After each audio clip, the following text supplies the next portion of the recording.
Welcome to Spooky Ass Shit. I am your host, Eric Dwinells, back again. Sorry about last week. I did mean to record an episode, but I got very sick, and I kept thinking, well, this will pass, and it just didn't. In fact, you might even be able still to hear it in my voice right now.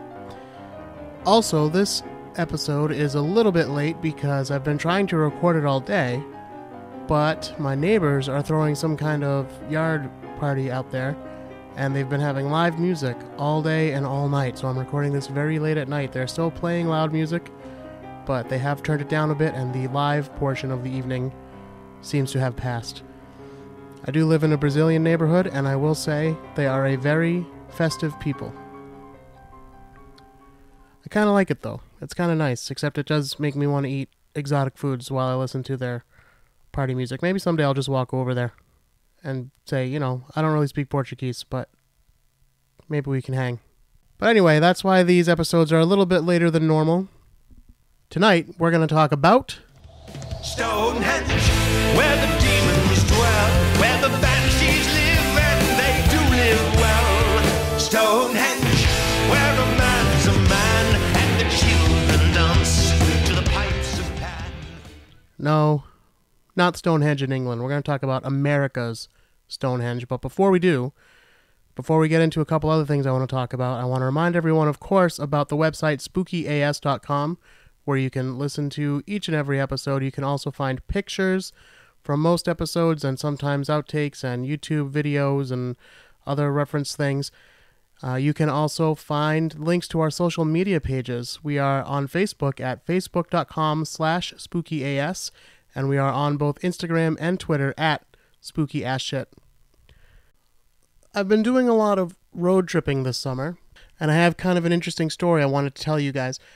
Most of you have probably heard the ghost, that's ghost with quotation marks around it, the ghost stories that I have about growing up in the house I grew up in.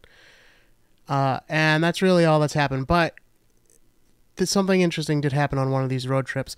We went down, me and a lovely young woman, we went down to Virginia. It's for lovers. And we decided to go to Mount Vernon, George Washington's home. George Washington, first president of the United States, general of the Continental Army during the Revolutionary War. And Mount Vernon is his home. And it's open to the public. You can tour it. And it's a plantation site, so you get to see not only the house, but also the grounds of the plantation. So me and this young lady were viewing the grounds of the plantation, and it was kind of early in the morning when we went. There weren't a ton of people there, so we were kind of walking by ourselves down this path, and then there was a replica of the slave quarters, and it was just like this little cabin, I guess you'd call it, and it was up on top of a hill. So we walk up the hill, and there's a sign outside explaining what it is and who would have stayed there and blah, blah, blah. So I'm reading that little sign, and this young woman, she goes up to the door. Well, about a second later, she screams bloody murder. So I look up, and I don't see anything. So I figure maybe there was a spider on the door jamb or something, and that's what she's yelling about. But then I hear her say, "I didn't see you there." And she's like both yelling and laughing at the same time because she's embarrassed. And I look in, and there is a man in colonial-era clothing just sitting in a chair inside the little house. Now, I couldn't really see him before from the bottom because he was sitting in a chair, I guess, and you couldn't see him through the window. But the thing is, when she screamed and said, "I didn't see you there," he didn't say anything. He didn't respond in any way, shape, or form. And then I poked my head in. I was going to take some pictures, but then I kind of was like, eh. But anyway, I poked my head in just to look around, and I didn't really go in because this was like an awkward situation. And also the young lady was running back down the hill. Maybe not running, but she was definitely heading back down the hill. She was scared/embarrassed and had just screamed in this person's face. So I just quickly poked my head in to look around, and then, again, the man did not say anything, didn't do anything, right? So we go back across the street, and we can see that there's other people coming up to the little cabin. And I said, "Hey, wait, let's stand here and see how they react to the guy just sitting there, not saying anything. And this group of people go up, and they don't say anything. They don't talk to him or anything. They don't say anything about him. And I was like, that's really weird. And then we get on this little like tourist bus that takes you around to other places. And I'm just saying to her, I was like, that's really weird that he didn't say anything. And she's like, that's the weirdest part of all. And I was like, well, maybe it was a ghost. Like, just joking, right? But, I don't believe in ghosts. But I think she sort of does. I think she was a little more nervous about it than I was. But here's the thing. I took pictures of this cabin. I'm going to put this on the website, spookyas.com. And granted, I took it from the bottom of the hill. But when you look at the picture, you can see through the window that the man was sitting by. And you can see through the back and see trees through the back window. So you can see straight through the house. It definitely does not appear that there's anyone sitting in the house. Now again, that little house was on top of a hill. We were at the bottom of the hill. So I think logically the explanation is he was seated and in such a manner that when you're looking up at it, you don't see him.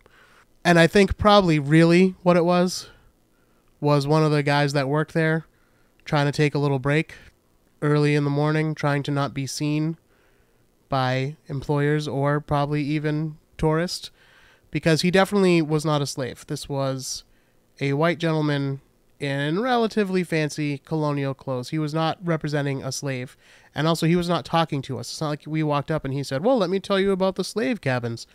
No, he just sat there. I think he was just chilling in there, hiding from work. That's probably really what it was. On the other hand, it could have been a colonial ghost. Who knows? That's one story from my travels, but I also recently took a trip to Salem, New Hampshire. Not Salem, Massachusetts, which you always hear me talk about, which, by the way, if you're coming to town, I will be in Salem, Massachusetts. Which city? Patrolling Essex Street just about every weekend in October. I will not be there on October 21st, but otherwise I should be there both weekend days if you come around. Starting in the afternoon. I think my license goes from 11 to 8 or something. I'm allowed to perform. I don't usually stay out all the way till 8 because the crowds start to die down. Probably around 5 or 6. But I'll be out there most afternoons. And if you want to hit me up ahead of time and let me know you're coming, I can even plan for you.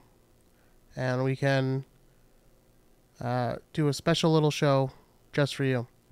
Anyway. That's in Salem, Massachusetts. In Salem, New Hampshire, they have something known as America's Stonehenge. And with a name like that, I had to check it out. Now, I'm going to let you know something. I did not know very much about this site before I went to it. I'd seen it in books like, Weird New England and those kind of books, like Mysteries of the United States, like those kind of books will have stuff about it. I've seen it on a couple TV shows. I didn't pay a super ton of attention to it, but I just went along with the fact that this was supposed to be some form of ancient site. Now, I didn't even know, but my basic understanding was that this was supposed to be some kind of ancient Celtic pre-Columbian exploration of the New World. That's what they believe, and that's what they were saying, and that this was some kind of monument or religious ceremony area to be used by these ancient Celts that discovered the New World many, many, many years, thousands of years before Columbus. So that's what I went in thinking, that this was honestly believed to be that kind of site. So you go in there, you park, and then you walk up to the visitor center /museum/gift shop. And I walked in, and it's a little shabby looking, to be honest with you. It's not very fancy. Again, you can see all these pictures on spookyas.com. It's not terrible or anything like that, but it's kind of clue number one that there's something not quite right about this place. But still, they have some artifacts, and they say that it may have been a stop on the Underground Railroad, and they have some shackles that they found out there. They have some stones that allegedly have Celtic writing or Phoenician writing, or all these different theories of what it could be that they found at the site. They have some bowls and stuff that were found, if not in the area, near the area, and there's things that date back. They say the site has been dated all the way back to 4,000 years ago. That's a very long time. So after you do all that, you watch a little video, and in the video, they explain the site, and they mostly concentrate. They don't really get into who they think built the site. It is an old video. You'll see many like Yelp reviews commenting on the fact that it's an old video, that it looks like it was made in the 90s. Yeah, it's probably true, but it was fine. But they don't really get into who they think created it. They just mention like, oh, maybe it was natives, maybe it was Celts, maybe who knows. They don't really focus on that. They go more into the astrological alignments that can be found. But they say, well, we believe what we have here is, ancient sacred ground. And that it's not just the main site where there's going to be caves and that kind of stuff, which I'll talk about. But also, if you walk around further in the woods, you'll see that there's these stones that line up with the solstice and with astrological events and stuff like that. And then they say, well, they don't really line up now. But because the earth is tilted and it kind of wobbles, things change, right? Alignments change. And that is why it's changed. But if you rewound the clock to the position that the earth was in thousands of years ago, this would line up perfectly. I can't pretend to know whether that's true or not. I am very mildly interested in astronomy, but certainly not knowledgeable enough to make a claim on that one way or the other. Maybe we can ask Neil deGrasse Tyson to rule in on this.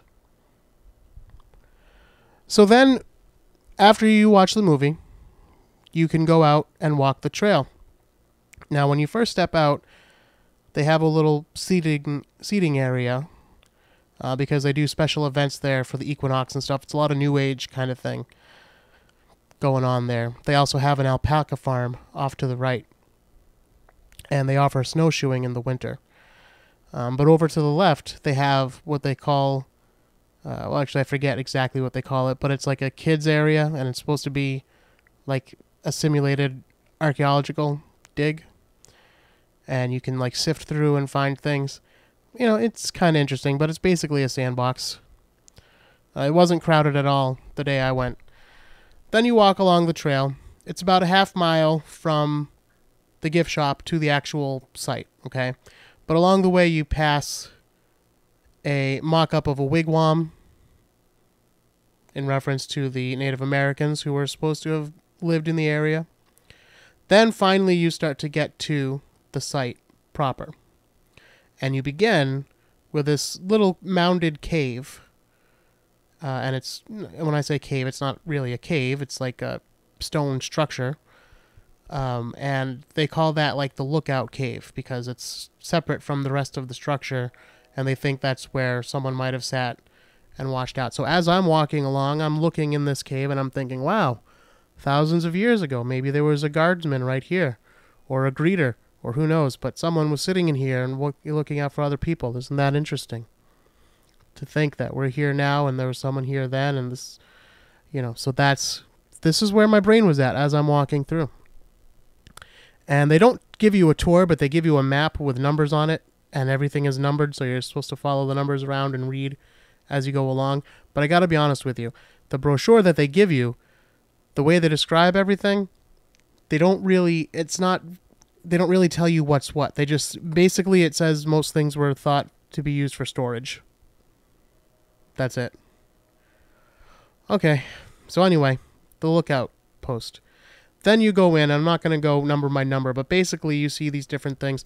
The first thing you see is what they call the patty area, and it's these two, piled stone caves, and of course there's nothing in them. You just walk in and you're in like this little stone hut, and then the other one, there's only half a roof on it. But they say there that this was owned by the Patty family in the 1800s, and that this was not part of the original, thousands and thousands of years old structure maybe. This was made by the Patty family, and possibly then used later on by the Goodwins. Then you get into the really interesting areas. This is where you're going to find like real proper caves. But again, most of them they just list as, well, this was probably used for storage. They do say that they may have been used to shelter poor people of town before they had an actual poorhouse in the town of Salem, New Hampshire. And they also mention that this was possibly used as a stop on the Underground Railroad, and that runaway slaves looking for freedom may have stopped and slept in these caves. So again, you think, well, that's pretty cool. Like, it could have been ancient people here, and now here we are, and possibly Underground Railroad, and who knows what kind of people have passed through these areas, right? Also, the day we were there was a woman doing yoga in the center, and another woman who appeared to be meditating, and also a family with some very rambunctious and noisy children running around in the middle of all of this. So after that, you go down and you find probably the second most famous feature of this whole experience, America's Stonehenge, which is called the Oracle Chamber, which is basically a long tunnel, but it's more than a tunnel. It's got some twists and turns, but not just a couple. But it is pretty cool looking. You go in, and if you look, it's very dark. There's no lighting in there, but you can light it with your phone if you are the type that needs the light. But you go in there, and as you walk in, over to your left, there is a little carved out area with what they call a bed. And then also somewhere in this area is what they call a voice chamber. And when you speak through it, it goes to an area outside where they have the sacrificial table, which we'll come back to. If you go all the way down the hall, you look out, and there's a little bit of a sunroof. Maybe it was a chimney, maybe it was just a way to get some light into this, who knows. But there's a little hole in the ceiling. Then if you go back up a little bit, halfway down the hall, you can turn to the left, and there's a little stone bench carved into the wall. At the end of that hall, there's a little shelving unit, it looks like, all made of stone, of course. And then there's the exit. You go through the exit to the Oracle Chamber, you go up around a hill, and then you get a good view of the sacrificial table. The sacrificial table, they suppose, is where animal sacrifices and perhaps even human sacrifices were offered to the gods. Now, I mentioned the voice chamber before. There's a theory that they have, and by they I mean the people who own America's Stonehenge, that someone would stand in the oracle chamber and speak through this vocal chamber, and this would sound like the eerie voice of an ancient god as the people watched a sacrifice take place on the sacrificial table. And the sacrificial table is a stone table with a drain kind of carved into it. You can, again, find the pictures on spookyas.com or on our Facebook page. And it's, supposed to be where the blood would drip out down the table. Then if you go up further, you'll find a map of the astrological alignments, and you can look and see where everything's supposed to be laid out, and then you can find the stone where the sunrise, the equinox is supposed to happen over this stone, and there's seating out there. Again, they have a lot of New Age type ceremonies. They have some coming up even for the fall equinox. And then that's pretty much it. You walk back down the trail, you pass the alpaca habitat, see the alpacas, and then you're done. And, oh, by the way, it does cost money to visit. It was $12 when I visited. But as we were walking away from the main site, you know, before I was having these thoughts about, like, wow, isn't it cool? These ancient people must have been here, and that's cool that they built it. But then I got to thinking, I was like, you know, they say in the brochure that, like, well, you know, some of these caves are real, and then some of them were built later on. And then you read further, and they're like, well, the bottom half of this cave is authentic, and then the rest was built later on. And you're like, well, okay. And then I just got to thinking, I was like, you know, if this was a real archaeological site, wouldn't it be somehow protected? Like, wouldn't it not be, like, privately owned? Wouldn't the government or some university or somebody have taken more interest in this?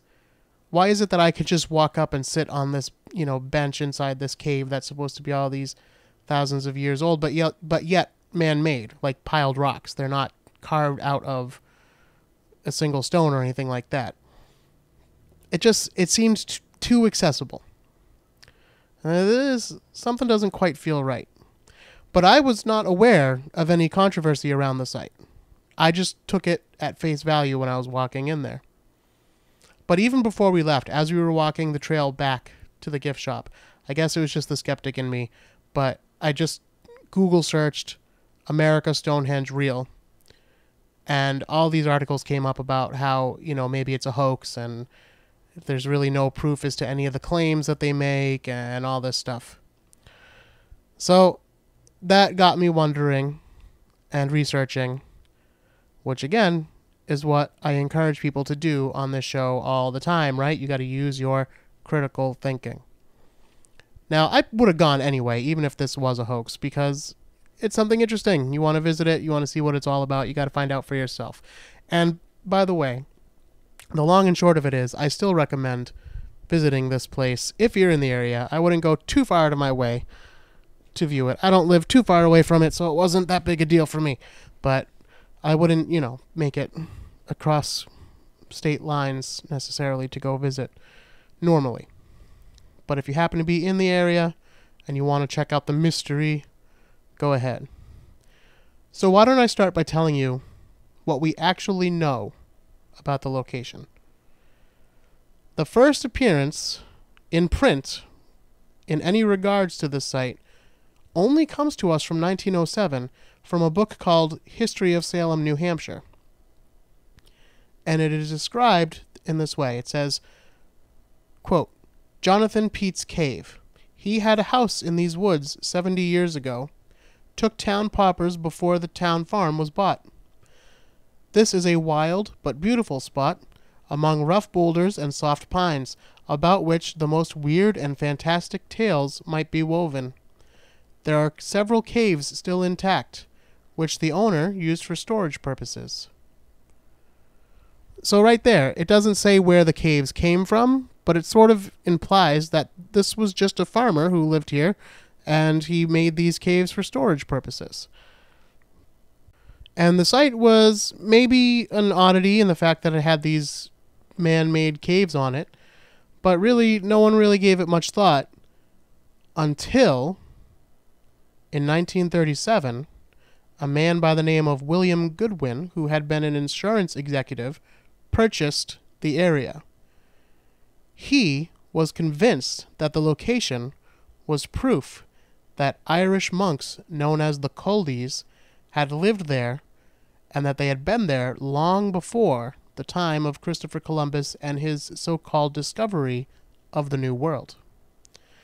The monks, he believed, were fleeing the Vikings and ended up settling in New Hampshire. He actively sought to publicize this concept, despite having little to no evidence to support his claims. And he is the one who gave the area the name of Mystery Hill. Not America's Stonehenge yet, just Mystery Hill. He began his own excavation and restoration of the site. Was he qualified to do this with his insurance background? Of course not, but he just decided, hey, I can handle this. So he and his workers quarried some of the stones and then placed them wherever Goodwin thought that they should go.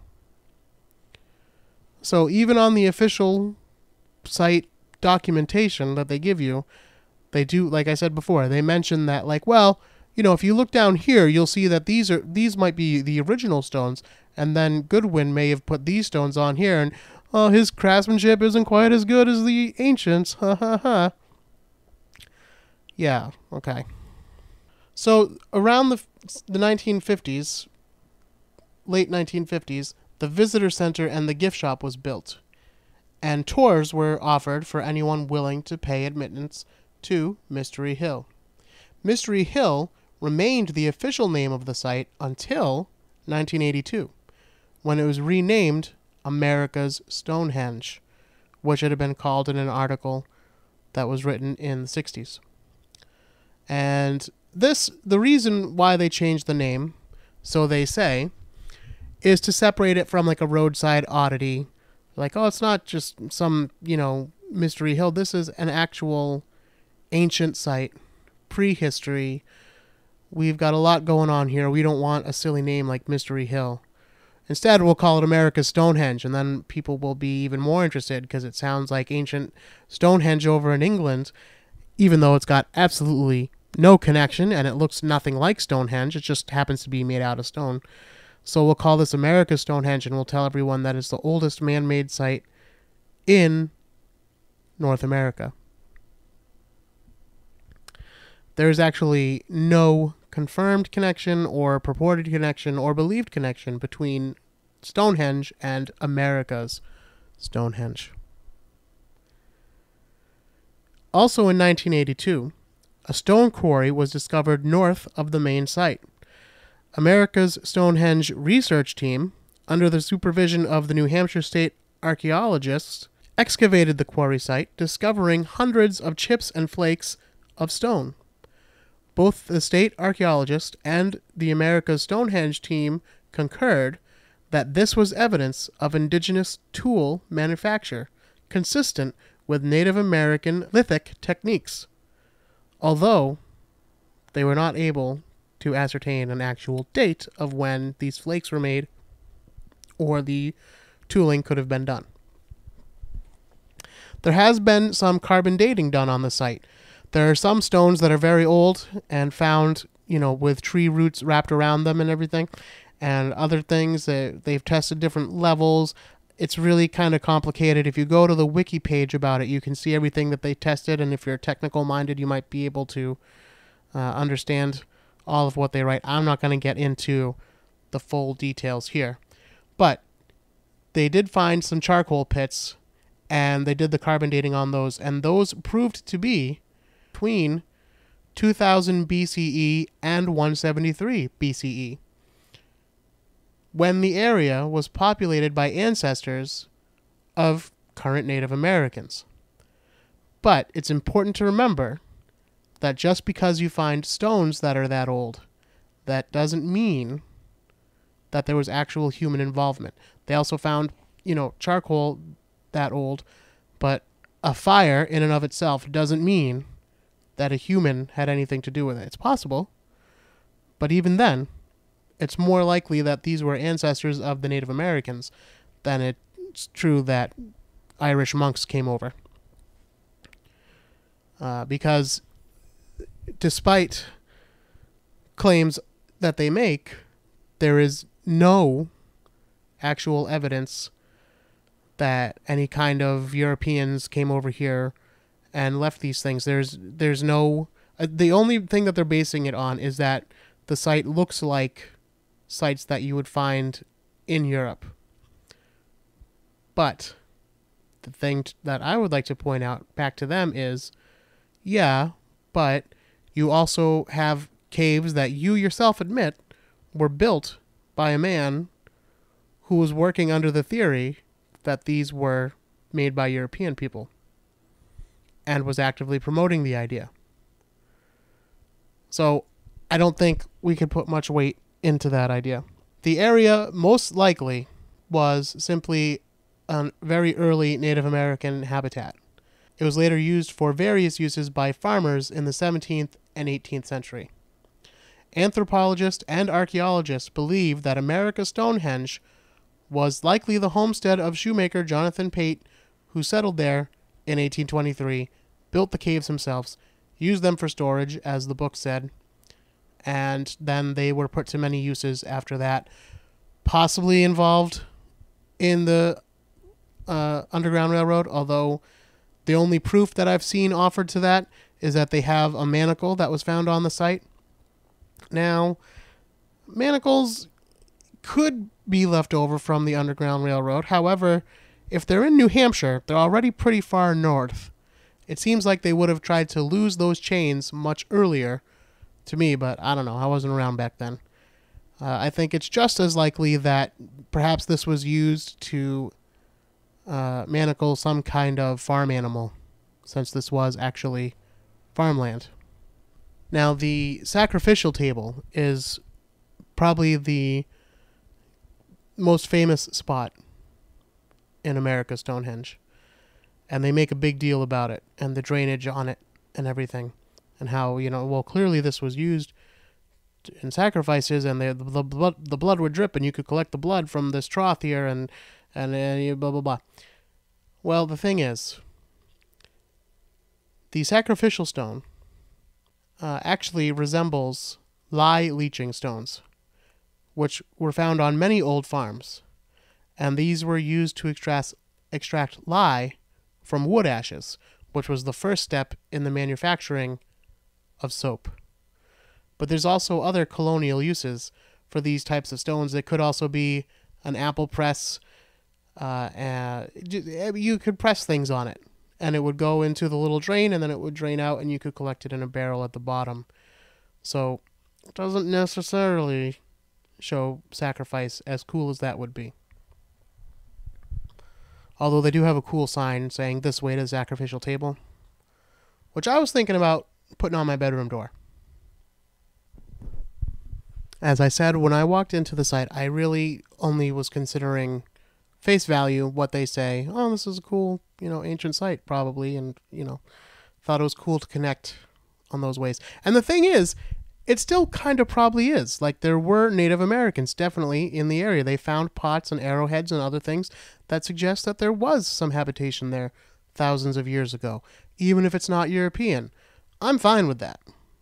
But it seems that the proponents of America's Stonehenge really want it to be European in origin, and I don't fully understand why, unless you want to make it a racial or a national pride kind of thing, why they can't just say, hey, here's a really cool Native American settlement, and let's excavate it and find what we can find about these people and how they lived. I would be just as interested in that. But it seems pretty clear that the caves were not built by ancient people, to me. My opinion. Go ahead, judge for yourself. But the thing is, if you're going to tell me otherwise, give me some proof, right?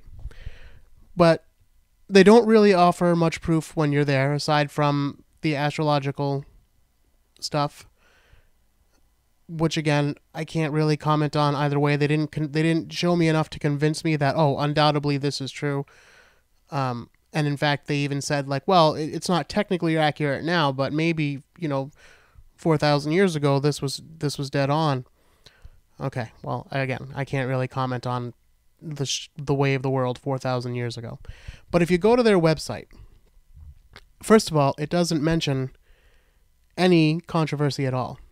And that's another thing. If they had just owned up to the fact, like, hey, we're not really sure. We think this, here's some theories, but it's interesting, come check it out. That would be one thing. But they are definitely in the camp that these man-made caves were man-made by ancient people, not in the 18th century or even more recently. They, like I said, they'll mention that, like, oh, well, there was some restoration done, and, you know, yeah, it kind of goofed things up, and we're not quite sure which was original and which wasn't, but this was the overall idea. Yeah, okay. But if you go to their website, this is literally the information they have on their website. This is from their front page on their website. Built by Native American culture or migrant European population? No one knows for sure. A maze of man-made chambers, walls, and ceremonial meeting places, America's Stonehenge is most likely the oldest man-made construction in the United States, over 4,000 years old. Like Stonehenge in England, America's Stonehenge was built by ancient people well versed in astronomy and stone construction. It has been determined that this site is an accurate astronomical calendar. It was, and still can be, used to determine specific solar and lunar events of the year. Various inscriptions have been found throughout the site, including Ogham, Phoenician, and Iberian Punic scripts. Dr. Barry Fell of Harvard University did extensive work on the inscriptions found at the site. They are detailed in his book, America, BC. That's it. That's all they have on their front page. And then you go to their About section, and it really doesn't offer you much more information. You might see a couple of videos. And by the way, the maze of caves, that's not quite true. There's like a handful of caves. But anyway, what grabbed my interest there was that they reference a man named Barry Fell, Dr. Barry Fell, who was a Harvard professor. What they don't mention is that he was not a professor of archaeology or anything having to do with archaeology. He was a professor of invertebrate zoology at the Harvard Museum of Comparative Zoology. Now, he was just an amateur archaeologist, and he did write a book called America, BC, which was all about his theories about America being explored by pre-Columbian European civilizations. But, according to the internet, his writings on archaeology are generally rejected by mainstream scholars who consider them. So this was another guy who he's basically accused of just kind of wanting to cash in on, you know, like, oh, well, maybe there were early European settlers here. And the only place that we do know that Vikings did come to America. And there were European visits before Columbus. We know this. But not around here, not around New Hampshire. They were found in Newfoundland, and otherwise we have really no proof of anyone visiting America, aside from, of course, ancestors of the Native Americans. So it kind of hurts my heart to admit it, but I just don't think America's Stonehenge is an actual ancient site in the sense that they want us to believe. But again, I would be happy just exploring it as an ancient native site. That's fine too. But I will say this. $12 to get in. I wouldn't call it a rip-off exactly, but it is a little bit steep, I think. They could have gone more with like $8 to $10. But, whatever.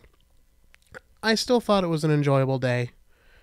You go when the weather's nice, you walk around. I'm not into snowshoeing myself, but if you want to go and snowshoe around, be my guest, have a ball. The alpacas, not particularly friendly, but, they're fun to look at anyway with their fancy haircuts. It wasn't a bad time. You're not going to go and have a bad time unless you're going there thinking, absolutely, this is an ancient structure, and then you're going to be probably disappointed. Because it doesn't look ancient, it doesn't feel ancient. Like I said, you just get the vibe things aren't quite right. But hey, let's not just take my word for it. Let's go over to TripAdvisor and see what folks are saying over there. It looks like overall it has a 3.5 out of 5 stars rating. And some of the negative reviews, we'll start with them, include headlines such as, "What a scam," "No archaeological significance," "The world's biggest ball of twine might be better," "A complete rip-off, this place is not worth visiting even if it was free," "A joke, not to be confused with England's Stonehenge," of course not, "Fake, rip-off, a bizarre pastiche," "Something is not right here." That was my feeling immediately when I walked in. But now let's be fair and look at some of their excellent reviews. They have titles like, "I found this very interesting," "We had a good walk after a long ride," "Very interesting, a great place for history," "A small wonder in Salem," and "An interesting side trip." So there you have it. Like I said, I think even if it's just for the Native American element, which I believe they should play up more, it is interesting. But even if it is a hoax, let's just say that this guy Goodwin in the 30s was a complete hoaxer, and he said, "I know how to make some money off this. I'm going to pile these stones here and say, hey, look at these ancient caves I found on my property." That, to me, is still worth checking out. I love a good hoax. I would still check that out. But I think that the people who own it need to be either a little less delusional or a little bit more honest about what they really have going on there. And it's not enough to just say, "Well, we don't know. We don't know for sure." You got to say, "Well, here's why it might be real. And here's why it might be fake." Let the people make up their own mind. Don't insult everybody's intelligence. And really, you kind of come off bad. I got to be honest with you. You kind of come off bad. But I do advise people to check it out. Like I said, $12 is maybe a bit steep. 5, 8, 10 might be more reasonable because you're really not seeing much. And chances are it probably isn't the genuine ancient article. But, if you're a New Age believer and you want to go and meditate like we saw the people on the rocks, I'm not making fun of these people. We have different beliefs. It's fine. If you go there and you're able to connect with whatever you're able to connect with, whether it's nature or ancient beings or whatever, if it makes you feel good, that's reason enough to do just about anything. But it's not reason enough to give up your critical thinking. So still do that. Once again, please visit the website. You can see some of the pictures that I took of the site at spookyas.com. Find us on Facebook at facebook.com/spookyas. Don't forget to tell your friends about this show. Don't forget to subscribe, rate, and review on Apple Podcasts or Stitcher or iHeartRadio or YouTube or wherever else you may happen to find this show. Until next time, don't be afraid.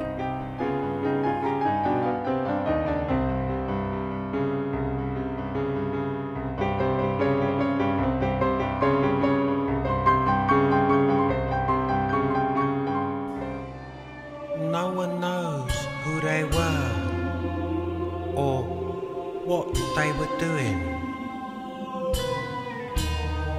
but their legacy remains hewn into the living rock of Stonehenge.